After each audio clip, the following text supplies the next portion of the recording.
Здравствуйте. Вот буду снимать котов опять. Опять тут кот приходил, UFC устраивали. Не сумел заснять, там на втором этаже освещения нету.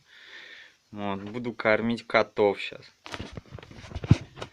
Вот, каша. С салом тут кашка. Вот, они вот сейчас покушают.